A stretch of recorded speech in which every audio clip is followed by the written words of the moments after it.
todos, soy Conrado Moya, marimbista, y este es un mensaje que va dirigido a la Banda Municipal de Bilbao, a todos sus integrantes, a José Rafael Pascual Viloplana, su director artístico y musical, y a todo ese público tan entregado que siempre acompaña a esta fantástica agrupación. He tenido la grandísima suerte de trabajar junto a ellos en dos ocasiones, la primera en 2018 dentro de su temporada de conciertos en el Palacio Euskalduna, y la segunda fue el pasado noviembre en el Bilbao Arena en el evento inaugural del Fair Saturday. Únicamente quiero enviar mis mejores deseos en estos momentos que sé que son tan difíciles para tanta gente y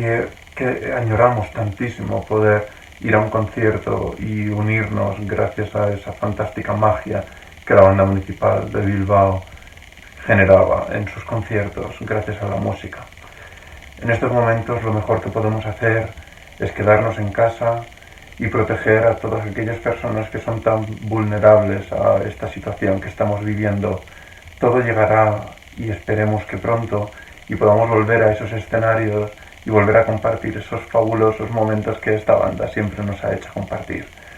Mucha fuerza, mucho ánimo y un abrazo y un beso enorme a todos vosotros.